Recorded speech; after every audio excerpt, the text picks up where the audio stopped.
하겠습니다. 할렐루야. 아멘. 예전보다 아침에 오면서 춥지 않다는 그런 느낌을 받았습니다. 저 혼자만의 느낌인지 모르겠지만, 그러나 이 춥지 않은 것이 날씨 때문도 있겠지만, 그러나 우리 마음 가운데 하나님을 향한 열정과 열망이 있기에 그런 줄로 믿습니다. 이 시간 나아갈 때 어떻게 나아가시겠습니까? 하나님 앞에 우리의 마음을 다하여 정성을 다하여 정말 간절한 마음으로 하나님의 은혜만 바라보며 나아갈 때에 하나님께서 우리에게 각자에게 필요한 그런 은혜를 한없이 부어줄 줄로 믿습니다. 이 시간 환경을 보지 않겠습니다. 어떤 삶 속에서도 하나님만 바라보고 그 은혜만 믿음으로 쫓아가겠습니다. 그 고백으로 우리 함께 하나님께 영광 올렸으면 좋겠습니다.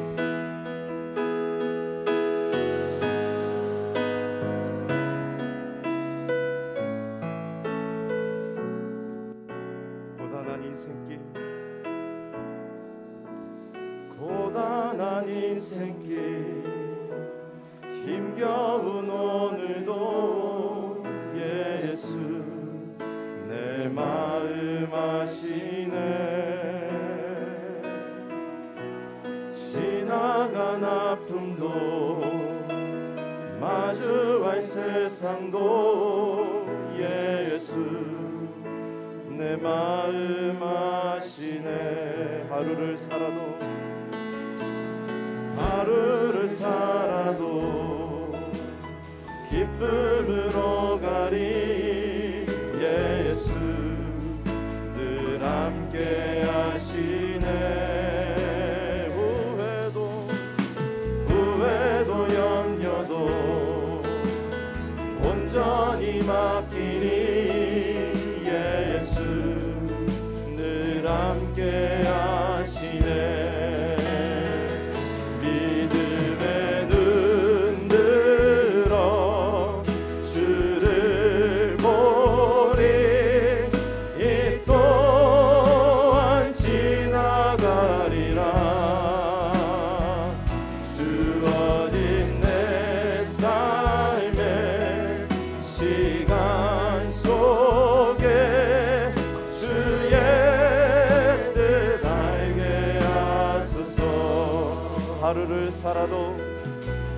하루를 살아도 기쁨으로 가리 예수 늘 함께 하시네.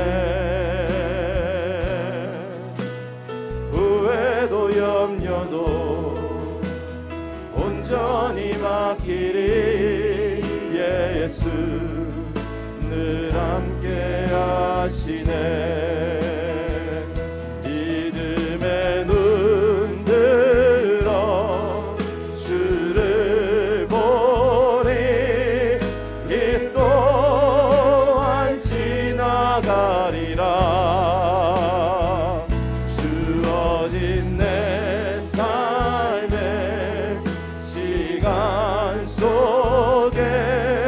주의 뜻 알게 하소서.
다시 한번 더 고백합시다. 성령이 계시네. 성령이 계시네. 할렐루야 함께 하시네. 좁은 길을 걸으며 밤낮 기뻐하는 것 주의 영이 함께 함이라.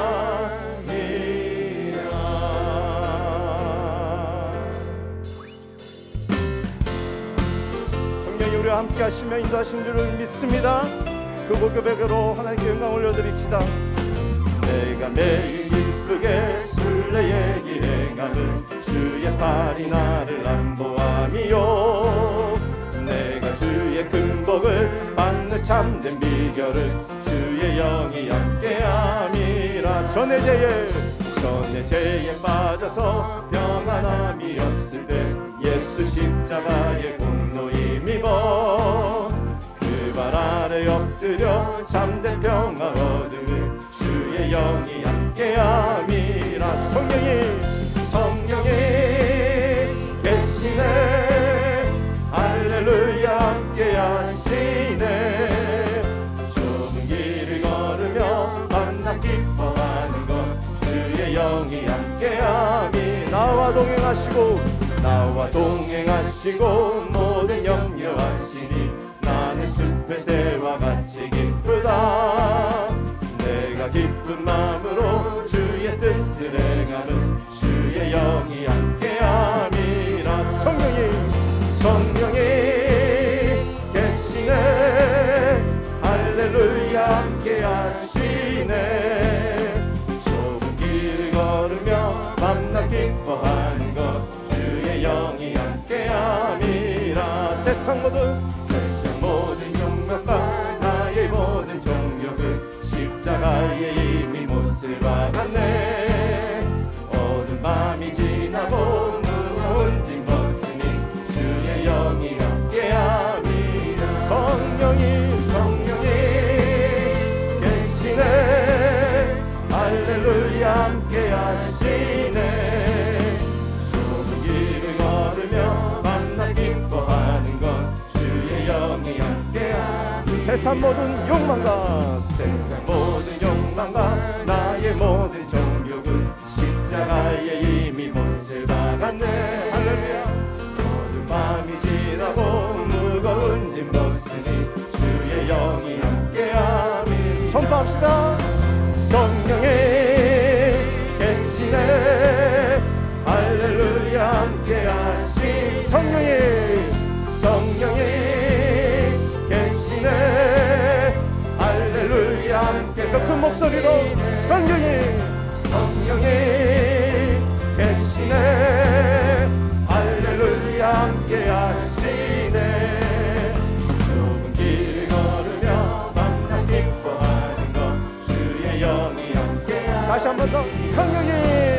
성령이 계시네. 할렐루야 함께 하시. 좁은 길을 걸으며 밤낮 기뻐하는 것 주의 영이 함께함이라. 성령이 계시네. 할렐루야 함께 하시네. 성령이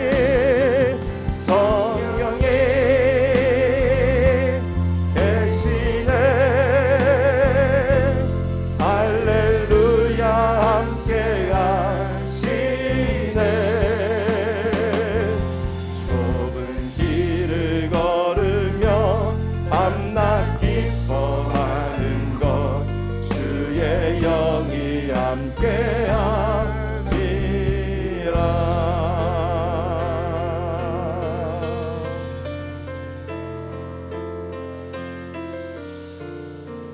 당신이 지쳐서 기도할 수 없고 눈물이 빗물처럼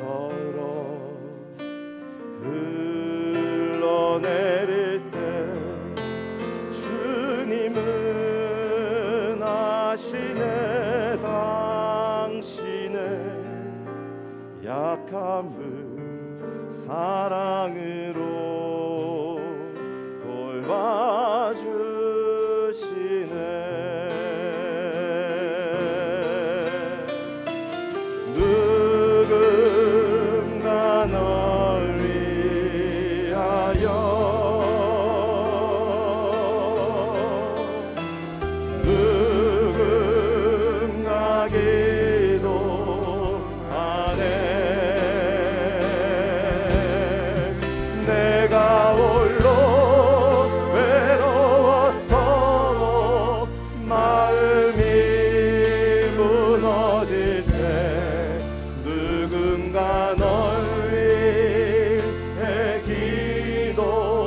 당신이 지쳐서 기도할 수 없고 눈물이 빗물처럼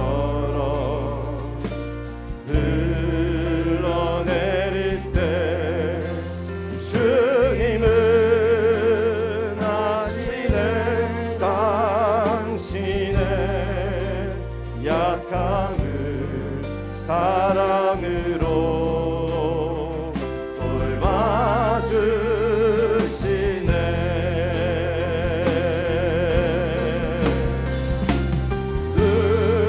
누군가 널 위하여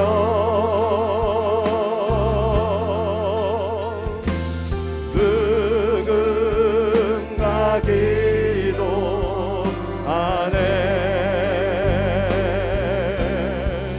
내가 홀로 외로워서 마음이 무너질 때 누군가 널 위해 기도하네. 누군가 널 위하여 누군가 널 위하여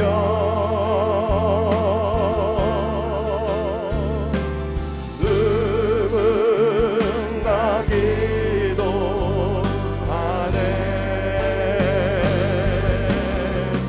내가 홀로 외로워서 마음이 무너질 때 누군가 널 위해 기도하네. 내가 홀로 외로워서 마음이 무너질 때 누군가 널 위해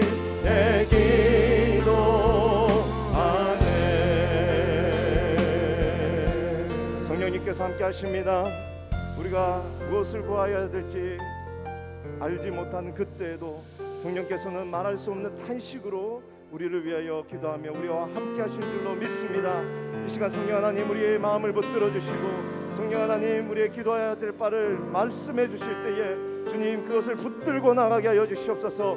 오늘도 말씀 가운데 말씀하여 주시옵소서. 순종하겠습니다. 듣겠습니다. 붙들고 나아가겠습니다.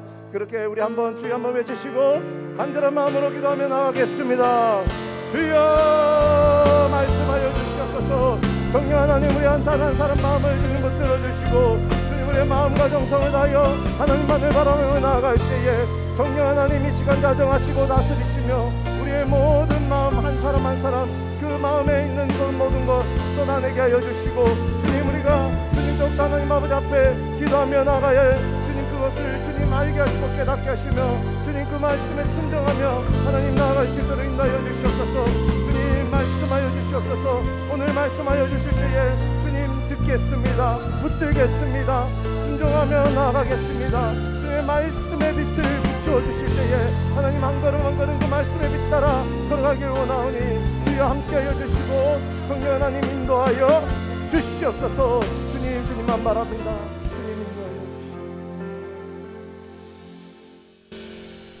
하나님 감사합니다. 이 새벽에도 저희들을 깨우시고 거룩한 주의 전으로 달려오게 하신 것을 감사합니다.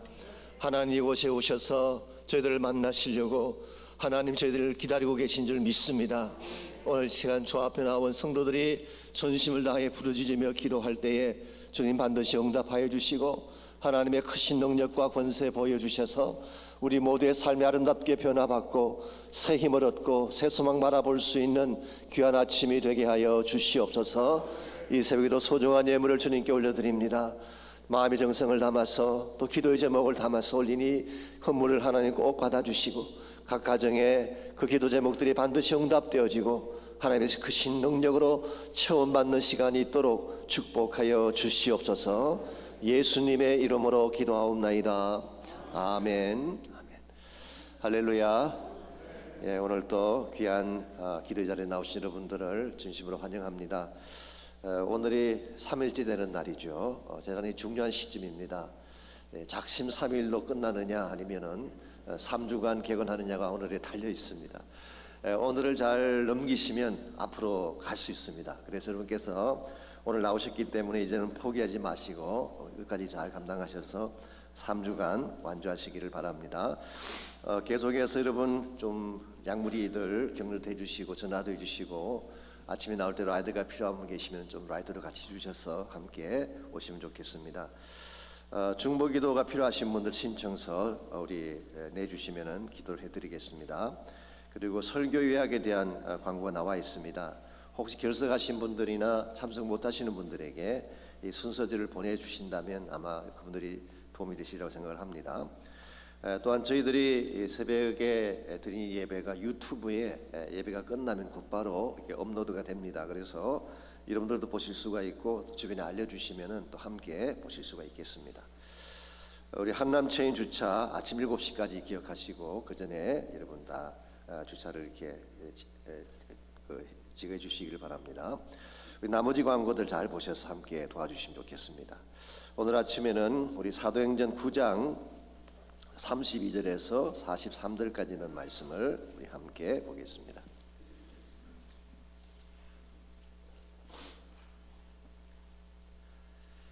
예, 9장 32절에서 43절 찾으셨으면 한 절씩 교독합니다. 그때 베드로가 사방으로 두루 다니다가 루다에 사는 성도들에게도 내려갔더니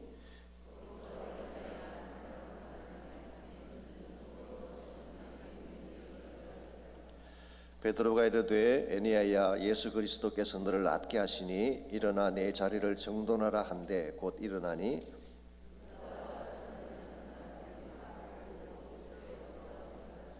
욥바의 다비다라 하는 여제자가 있으니 그 이름을 번역하면 도로가라 선행과 구제하는 일이 심히 많더니 루다가 롯바에서 가까운지라 제자들이 베드로가 거기 있음을 듣고 두 사람을 보내어 지체 말고 와달라고 간청하여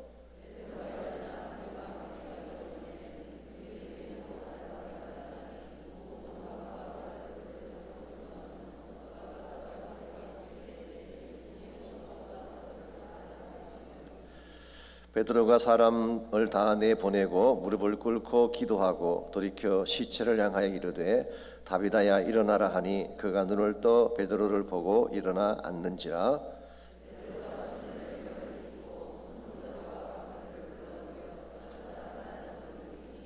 온 요파 사람이 알고 많은 사람이 주를 믿더라.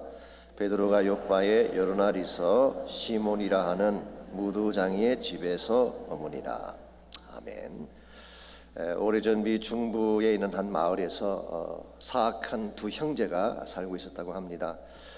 이 두 형제는 폭력을 행사하고 사람들의 물건을 빼앗고 마약과 도박을 통해서 수많은 악한 일들을 자행을 했습니다. 그래도 불구하고 이 두 형제는 주일만 되면 그 교회에 출석을 하고 그렇게 해서 번 돈으로 헌금도 많이 했다고 합니다. 목사님이 사실을 아시지만 너무나 이 두 형제가 무섭기 때문에 나서지를 못하고 계셨습니다. 그러던 중에 그만 형이 갑자기 세상을 떠나고 말았어요. 그때 동생이 목사님을 찾아와서 장례식을 부탁하면서 이렇게 요청을 했습니다.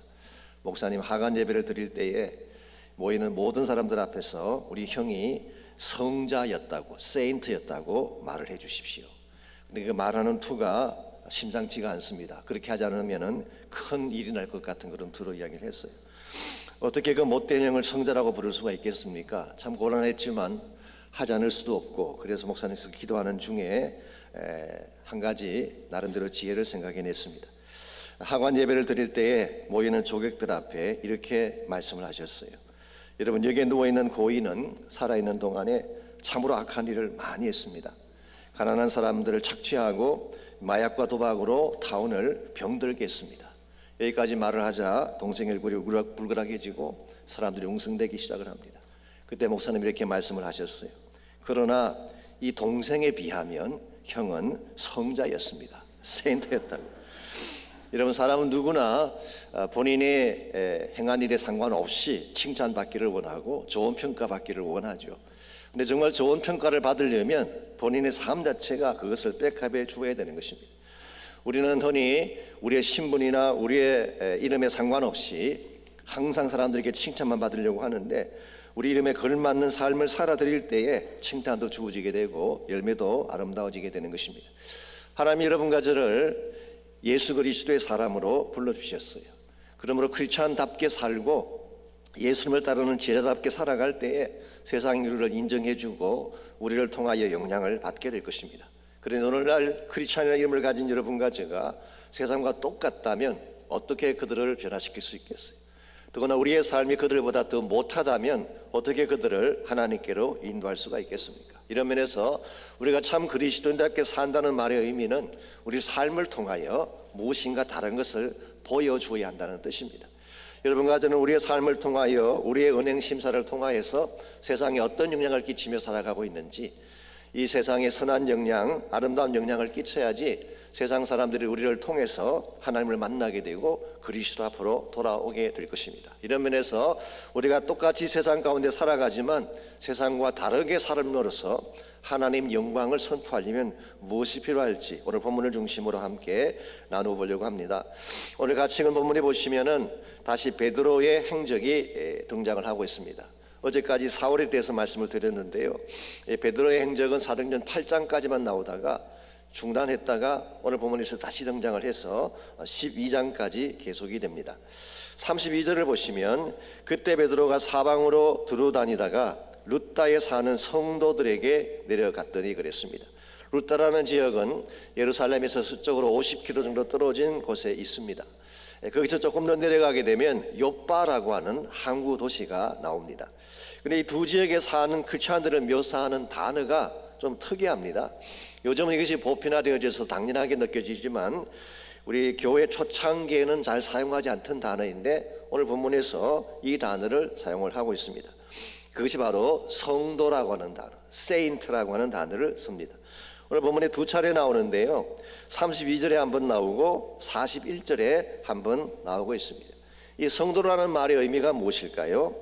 어떤 분들은 완벽한 사람, 흠이 없는 사람을 의미하는 것이 아닌가라고 생각을 하지만 그런 사람은 존재하지가 않습니다. 오늘날도 캐톨릭 교회에서는 고행을 많이 한다든가 엄청난 기적과 능력을 행하고 험 없이 사는 사람들을 성자라고 이렇게 칭호해 주긴 하죠. 오늘 본문이 말하는 이 성도라고 하는 것, 세인트라고 하는 것이 과연 그런 케이스일까요? 그렇지 않습니다. 헬라 말로 하기오스라는 이 단어는 사실은 구별된 자, different, 다른 사람이라고 하는 의미를 가지고 있습니다. 여러분과 저는 성도가 되었는데요, 그 말의 의미는 세상 사람들과는 다른 자들이라는 것입니다. 하나님의 택함 받은 백성이라는 면에서도 세상과 다르고 예수님의 보혈로 죄사함 받고 거듭났다는 면에서도 세상과는 다른 존재들이죠. 무엇보다도 우리가 살아가야 될 목적과 삶의 방향이 세상과는 다르기 때문에 우린 다른 존재들, 그런 면에서 세인트라고 부를 수가 있는 것입니다. 베드로전서 2장 9절에 보게 되면 사도 베드로는 후일 크리스찬 삶의 독특한 가치를 이렇게 표현을 했습니다. 오직 너희는 택하신 족속이요 왕같은 제사장들이요 거룩한 나라요 그의 소유된 백성이니 이는 너희를 어두운 데서 불러내어 그의 기이한 빛에 들어가게 하신 이의 아름다운 덕을 선포하게 하려 하심이라. 우리를 택하신 족속, chosen people, 왕같은 제사장, royal priesthood, 그리고 거룩한 나라, holy nation, 그리고 하나님의 소유된 백성, his possessed people.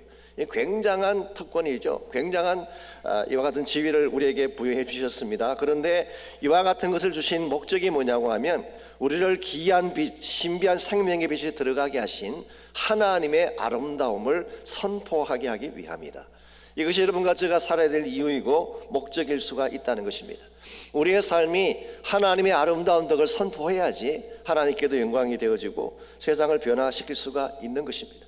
과연 여러분과 저의 삶은 하나님의 아름다움을 자랑하기에 충분하다고 말할 수가 있을까요? 아시는 대로 이 세상은 지금 어둠 가운데 진행이 되고 있습니다. 어둠의 물결, 절망의 물길이 세상을 덮고 있고 이기심과 탐욕이 온 세상을 뒤덮고 있는 현실이죠.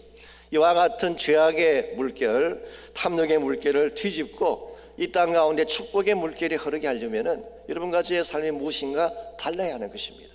그래야지 세상을 변화시킬 수가 있고 세상 가운데 축복의 물결을 만들 수가 있는 것입니다. 우리의 삶이 어떻게 달라지게 되면 우리 삶을 통해서 하나님의 아름다운 적을 선포하고 축복의 물결을 흘러가게 할 수 있을지 오늘 본문에 보시게 되면 우리가 달라야 될 삶의 세 가지 모습이 기록이 되어 있습니다. 첫 번째로 삶의 내용이 달라야 하는 것입니다. 삶의 내용이 달라야지 세상을 변화시킬 수가 있습니다. 오늘 본문에 보시게 되면 남다르게 살았던 두 명의 성도가 소개되고 있죠. 먼저 33절에 보시면은 에니야라고 하는 사람이 나옵니다. 루타에 살고 있는 사람이죠. 36절에 보시면은 다비다라고 하는 사람이 나옵니다. 에니야는 남자입니다. 그 반면에 다비다는 여자예요. 오늘 본문에 기록된 내용만 보아서는 그들의 삶에 대한 디테일한 내용을 알 수는 없습니다. 그럼에도 불구하고 몇 가지 짐작할 수 있는 팁이 있는데요. 첫 번째가 그들의 이름입니다. 에니야라는 이름의 뜻이 뭐냐고 하면 칭찬받는 사람이라는 뜻이에요. 어디 가나 손가락질 받는 사람도 있는데 에니야는 어디를 가든지 칭찬을 받으며 살았던 사람. 다비다라고 하는 이 이름은요, 헬라 말로는 도르가라고 되어 있는데요, 아름다운 눈을 가진 사슴이라는 뜻을 가지고 있습니다. 흔히 사람의 진실은 눈에 있다고 말하지 않습니까? 눈이 깊고 아름다우면 마음도 깊고 아름다운 법이죠. 이게 눈이 크냐 작으냐에 대한 이야기가 아닙니다. 만약 눈의 크기를 가지고 사람을 평가한다면 저는 축에 끼지도 못하죠. 거의 바늘구멍에 해당하니까. 그런데 이것은 눈이 풍기는 아름다움, 총기와 사랑을 말하는 것입니다. 이 도르가의 눈이 아름다웠다고 하는 것은 그의 삶 자체가 아름답고 정결했음을 의미하는 것입니다. 실제로 36절을 보시게 되면 그녀의 삶을 이렇게 표현하고 있습니다. 선행과 구제하는 일이 심히 많았다고 했습니다. 사실 다비다 자신이 과부였습니다. 요즘도 물론 힘드시지만 이 당시에 과부라고 하는 것은 굉장히 어려운 삶을 사는 사람을 의미합니다. 남편도 없고 재산도 없고 사실은 구제를 받아야 살 수 있는 그런 대상이 과부인데, 이 다비다는 본인도 어려운 가운데 있는데 주변 사람들에게 많은 선을 베풀고 아름다운 일들을 행하며 살아갔다는 것입니다. 이건 쉬운 일이 아닙니다.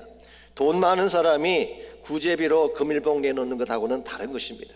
오늘 정치가들이나 사업가들이 자기 생색 내려고 돈 봉투를 내놓는 케이스하고는 전혀 다른 것이죠.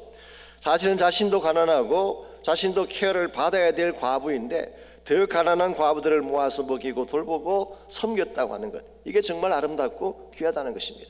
이와 같이 아름다운 삶의 내용이 있을 때에 주변 사람들이 감동을 받을 수밖에 없고 이 감동의 삶을 통해서 많은 자들이 복음 앞으로 돌아오게 되는 것입니다.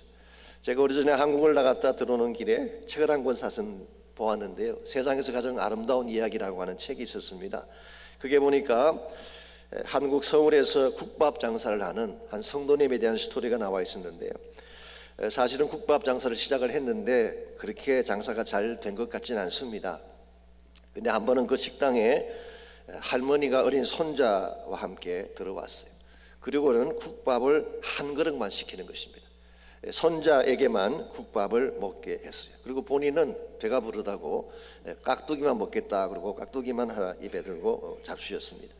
이걸 보고 어떤 주인이 금방 알아차리고 할머니에게 국밥을 대접을 해드리면서 이렇게 말을 했습니다. 할머니 참 럭키하십니다.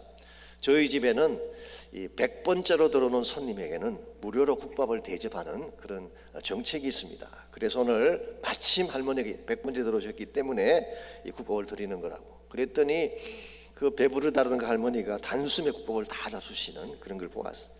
이 일이 있고 나서 한 달 정도가 지났는데요, 창밖을 바라보던 주인이 가만히 보니까 식당 옆에서 그 소년이 돌멩이를 가지고 뭘 계산을 하고 있는 게 보였어요. 뭘 하나 보았더니 이 아이가 돌멩이를 가지고 그 식당에 들어가는 사람들의 숫자를 계산하고 있는 거예요.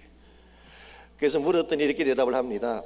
사실 할머니 생신이 오늘인데 본인이 할머니의 국밥을 대접을 해드리고 싶은데 돈은 없고, 그래서 100번째까지 계산을 했다가 99번째 사람이 들어가면 100번째 본인이 들어가서 국밥을 대접하려고 했다. 이 말을 들은 이 주인이 당황을 했습니다. 왜냐하니까 이 집에는 100번째 손님이 들어온 적이 없어요. 50번째 들어오기도 쉽지 않은데 그래서 할 수 없이 그냥 전화를 급하게 걸어가지고 친구들 친척들 다 불러 모았어요. 공짜로 줄 테니까 누구든지 와서 국밥을 먹어라.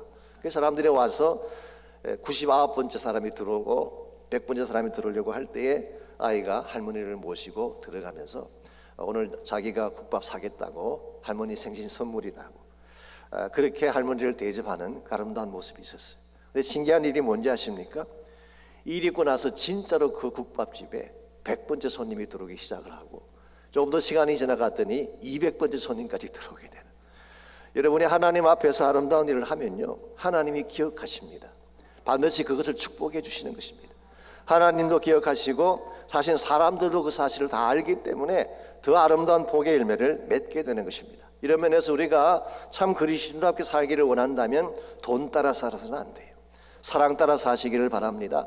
섬기고 베풀기 위한 삶을 살아가게 되면 그것이 나에게도 복이 되지만 수많은 사람들에게 복의 열매를 안겨주게 되는 것입니다. 두 번째로 우리가 세상을 변화시키려면 능력의 원천이 달라야 하는 것입니다. 세상이 붙잡는 능력과 예수 믿는 사람들이 붙드는 능력이 달라야지 세상을 바꿀 수가 있다는 것입니다. 33절을 다시 보시기 바랍니다. 이 에니야라고 하는 사람이 사실은 중풍병으로 침상에 누운 지가 8년째라고 그렇게 소개를 하고 있습니다. 이 중풍이라고 하는 것은 paralyzed, 전신이 마비된 상태를 말하는 것이죠. 근데 에니야의 케이스는 태어나면서 그렇게 된 것이 아니라 어떤 사고 때문에, 불의의 사고 때문에 갑자기 온몸이 다 패럴라이즈게 된 케이스. 얼마나 더 답답하고 힘들겠습니까? 여러분, 선하게 산다고 해서 고난이 없는 것 아닙니다. 다비다의 케이스는 더 심각했습니다. 37절에 보시면은 그는 병이 들어서 죽게 되었다 그렇게 말하고 있습니다. 흔히 선하게 살고 아름답게 살면 우리가 항상 문제가 없고 모든 것이 형통하리라고 생각을 하지만 선하게 살면서도 손발이 마비되기도 하고 질병이 찾아오기도 하고 심지어는 생명의 줄이 끊어지는 상황도 올 수 있다는 것입니다. 그런데 한 가지 큰 차이점, big difference가 있습니다. 이와 같이 성도들의 삶 속에도 고난이 오지만 고난으로 절대로 그냥 끝나지 않습니다. 이 절망의 침상을 들고 다시 일어나는 것이죠. 이 사건을 통해서 하나님이 어떤 하나님인가를 보여줄 수 있는 기회가 되게 한다는 것입니다. 그래서 34절을 보시게 되면 베드로가 에니야야 예수 그리스도께서 너를 낫게 하시니 일어나 내 자리를 정돈하라 한데 곧 일어났다고 했어요. 분명히 8년 동안 꼼짝하지 못하고 침상에 누워서 지냈는데 이와 같이 예수님이 너를 치유하신다. Jesus heals you. 예수님이 너를 치유하신다. 일어나라 그랬더니 곧 일어나서 걷게 됐다는 것이죠. 엄청난 역사죠. 40절의 경우는 더 아름답습니다. 베드로가 무릎을 꿇고 기도한 후에 다비다야 일어나라 그랬어요. 이 다비다야 일어나라 그랬더니 이 다비다가 죽음 가운데서 다시 깨어서 일어나게 된 사건이 일어났어요. 자, 이 두 케이스 다 능력의 원천이 무엇일까요? 예수 그리스도가 능력의 원천입니다. 흔히 베드로가 이 사람을 일어나겠다고 착각할지 모르지만 아니에요. 베드로가 무릎 꿇고 기도했을 때 예수님이 그를 일어나게 한 것입니다. 여기에 여러분과 제가 붙잡아야 될 참된 능력의 원천이 있습니다. 그 능력의 원천은 우리의 힘이나 우리 가진 재산이나 우리 가진 물질의 능력이 아니라 나사렛 예수 그리스도의 이름이에요. 베드로가 성경 3장에서 이미 선포했던 것처럼 은과 금은 내게 없지만 하나님 우리에게 주신 독특한 능력의 원천이 있죠. 이게 나사렛 예수 그리스도의 이름이에요. 이 이름의 근세를 가지고 선포하게 되면 안전병이가 일어나는 것입니다. 이 이름으로 기도하게 되면 옥문이 열리고 결박이 풀리고 하나님만이 주실 수 있는 새로운 지경이 펼쳐지게 되는 것입니다. 오늘 여러분과 제가 크리스찬으로 살아가면서 이 능력을 소유할 때에, 이 능력을 행사하기 시작할 때에 세상 사람들에게 던질 메시지가 있는 것입니다. 우리가 세상이 낙심할 때 우리도 같이 낙심을 하고 세상이 절망할 때 우리도 똑같이 절망한 채 주저앉게 된다면 세상이 줄 메시지가 뭐가 있겠어요? 근데 여러분과 제 삶 가운데에 세상은 소유하지 못했지만 우리가 소유하고 있는 나사렛 예수 그리스도의 능력이 실제로 나타나게 되고 주어지게 된다면 세상에 던질 충격이 엄청난 것입니다. 저는 여러분이 이번 이 새벽 기도회를 통해서 이 아름다운 능력을 체험하시기를 바랍니다. 사실 저희 교회가 이 특세를 시작한 지가 한 15년, 16년이 지났어요. 제 기억으로 2004년도에 우리 40일 동안 우리 목적이 이끄는 삶을 할 때 처음으로 한번 우리 전 교인이 모여서 특세를 시작을 했는데 2005년부터 지금까지 우리 작년은 못했습니다만 거의 매년 우리 특별 새벽 기도를 해왔죠. 근데 특세를 할 때마다 하나님이 꼭 한 가지 이상의 기도 제목을 주셨어요. 이번 특세 기간 동안에 꼭 너희들이 합심해서 기도해라 라고 하는 제목을 주셨고, 그걸 가지고 기도하면 하나님이 꼭 기적을 베풀어 주셨어요. 이번에도 사실은 특세를 시작하면서 우리 장로님 한 분이 갑자기 입원하셔서 수술하는 그런 일이 일어났습니다. 그런 처음에 단순히 이렇게 높은 데서 떨어지셔서 다친 후유증인 줄 알았는데 훨씬 더 심각한 병이었어요. 캔서가 발견이 되었고, 그래서 내장의 많은 부분을 잘라내게 되고 지금도 계속 치유를 받아야 되는 이제 그런 상황이 주어졌습니다. 제가 그 장로님을 사실 오래전부터 알고 있었고, 제가 오기 전부터 저희 교회 출신입니다. 40여 년 전에 우리 안드레에 출석하셨던 그런 분이신데요. 나중에 다시 저희 교회로 들어오셨습니다마는, 제가 지난 40년 동안 그분을 너무 잘 아는데 정말 예수님만 바라보고 달려오신 분이고 선교에 그렇게 헌신하신 분이에요. 같이 우리 선교회 이사회를 같이 하면서 제가 끝까지 그분이 얼마나 신실하게 의리를 지키시고 끝까지 충성하는 걸 보면서 세상에 이런 분이 있나라고 생각을 했는데, 갑자기 이런 질병이 찾아오니까 솔직히 제가 처음에는 좀 당황도 되고 마음도 아프고 납득이 안 갔습니다만은, 제가 기도하는 중에 한 가지 확신이 생겼어요. 하나님 이번 특세를 통해서 이분을 살리려고 그러시는구나. 정말 여러분과 제가 깨어서 전심을 다해 함께 기도한다면 저는 치유될 수 있다고 저는 믿습니다. 아무리 8년 동안 패럴라이즈 된 사람도 기도하니까 일어났잖아요. 이미 죽었던 다비다도 살리신 그 하나님이 우리의 동일한 하나님이신데 우리가 기도할 때 왜 역사하지 않겠어요? 그러므로 우리에게 문제가 생기고 어려운 사건들이 일어났을 때에 세상 사람들처럼 절망하고 포기하는 것이 아니라 주 앞에 나가서 기도하는 거예요. 주님의 이름을 붙잡고 기도하게 되면 하나님이 세상이 줄 수 없는 기적을 베풀어 주시고 세상에서는 경험할 수 없는 능력을 행사하게 해주시는 것입니다. 이와 같이 여러분과 제가 삶을 통해서 세상을 변화시키기를 원한다면 1차적으로는 우리 삶의 내용이 달라져야 돼요. 돈이나 물질을 따라다니는 것이 아니라 사랑하며 섬기는 삶이 있어야지 세상에 영향을 끼칠 수가 있는 것입니다. 두 번째는 능력의 원천이 달라야 합니다. 세상 사람들은 예수님이 없기 때문에 자신의 능력으로 살려고 버둥대지만 우리는 그렇지 않잖아요. 천지를 창조하신 하나님 우리 아버지가 되시고 예수 그리스도가 우리의 주님이 되시는데 뭐 염려할 게 있겠어요? 그분의 능력을 붙들면 기적이 일어나는 것입니다. 마지막 세 번째로 우리가 세상을 변화시키려면 우리가 남기는 열매가 달라야지 세상을 변화시킬 수가 있는 것입니다. 35절을 보시면요, 에니야가 일어났을 때에 그가 남겼던 열매가 이렇게 기록이 되어 있습니다. 다 그를 보고 주께로 돌아오니라. 자, 8년 동안 중풍병으로 고생을 하긴 했지만 에니야가 일어나는 사건을 통해서 수많은 사람들이 예수님께로 돌아오는 역사가 일어난 것입니다. 39절을 보시면은 다윗은 무엇을 남겼는가요? 모든 과부가 베드로의 곁에 서서 울며 도로가가 함께 있을 때 지은 속옷과 겉옷을 다 내어 보였다 그랬죠. 여기 나오는 겉옷과 속옷이라고 하는 것은 다윗가 평소에 가난한 자들, 빼앗긴 자들을 위해서 만들었던 옷을 말하는 것입니다.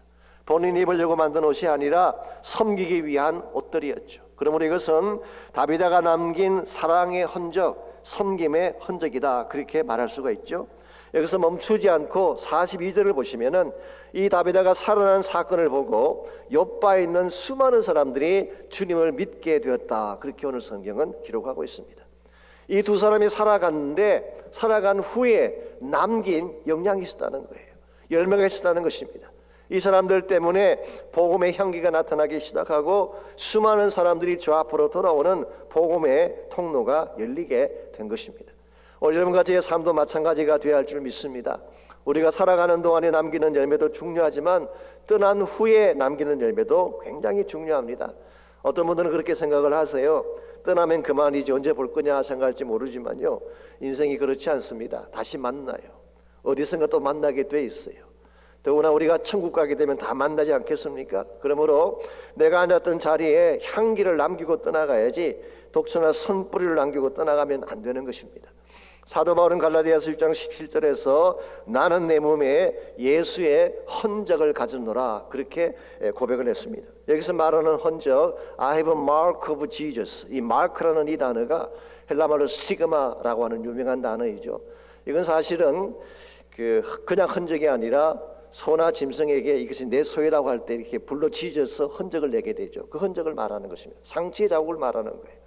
아마도 이 바울의 삶 가운데 자기 몸에 새겨진 채찍이나 고난의 자취를 말할 가능성이 많습니다. 이건 사도 바울이 평생 남겼던 예수님 사랑했던 흔적이고 복음을 사랑했던 흔적이다 그렇게 부를 수가 있습니다. 여러분 가지의 삶에는 어떤 흔적이 남아있나요? 그냥 혼자서 열심히 잘 먹고 잘 살았던 흔적밖에 남길 것이 없다면 언젠가 우리가 주님 앞에 섰을 때에 부끄러워하지 않겠습니까?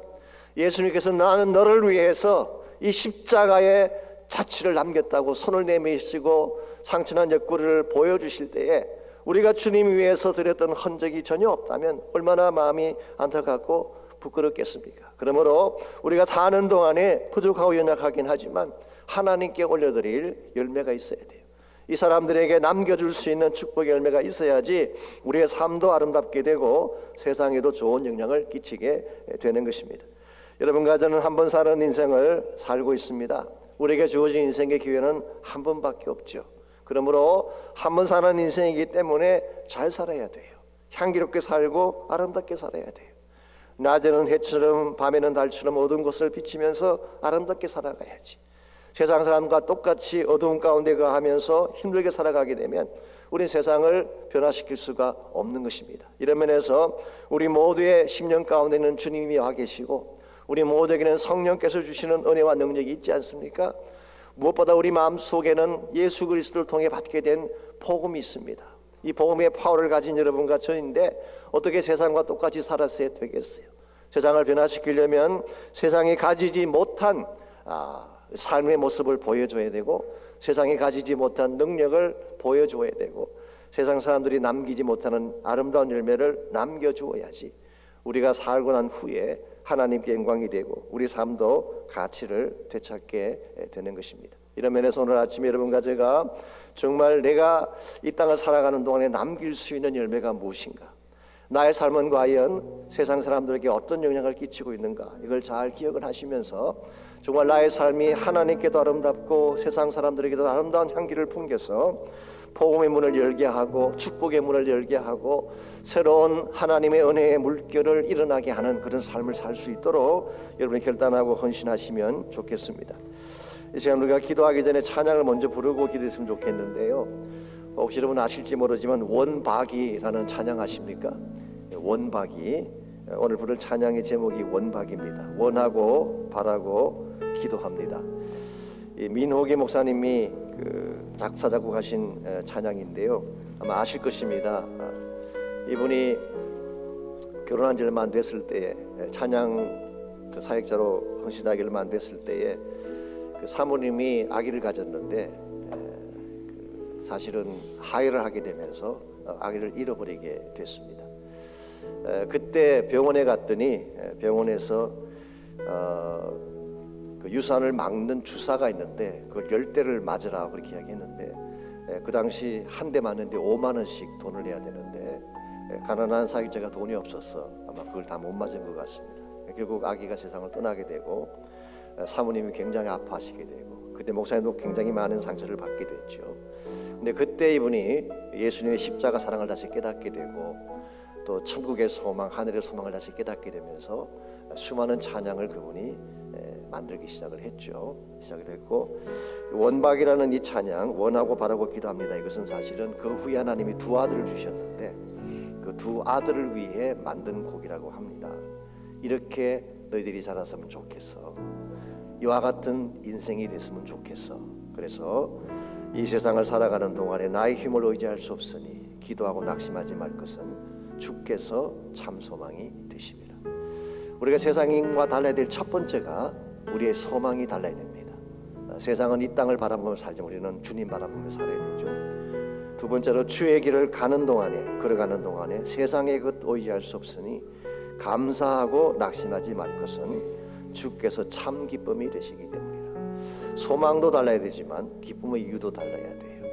예수님 자체가 우리 기쁨의 이유가 되어야 됩니다. 마지막 세 번째로 우리 꿈이 달라야 되는데요, 하나님의 꿈이 나의 비전이 되고 예수님의 성품이 나의 인격이 되고 성령님의 능력이 나의 능력이 되길 원하고 바라고 기도합니다. 이 똑같은 마음으로 함께 가사를 생각하면서 찬양하면 좋겠습니다. 같이 한번 찬양하겠습니다. 이 세상을 살아가는 동안에 나의 힘을 의지할 수 없으니 기도하고 낙심하지 말 것을 주께서 참 소망이 되심이라.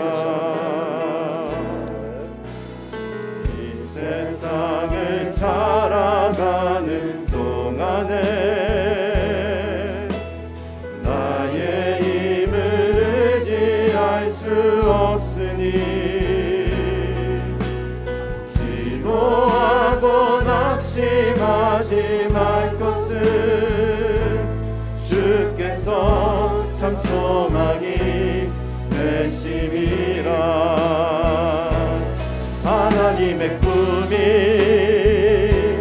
나의 비전이 되고 예수님의 성품이 나의 인격이 되고 성령님의 권능이 나의 능력이 되길 원하고 바라고 기도합니다.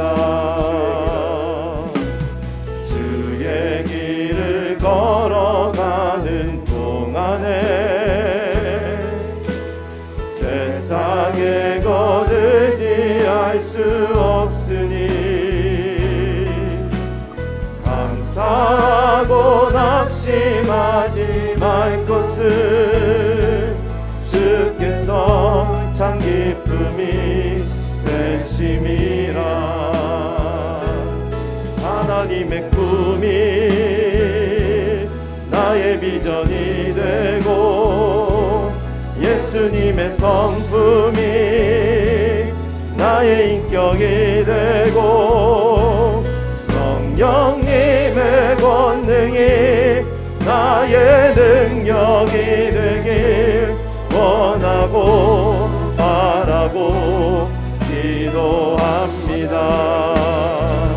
하나님의 꿈이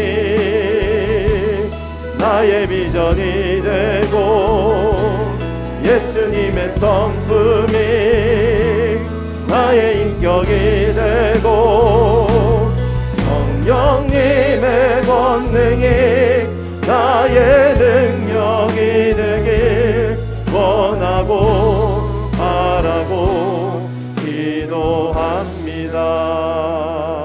방금 불렀던 찬양 가사처럼 하나님의 꿈이 나의 꿈이 되게 해주십시오.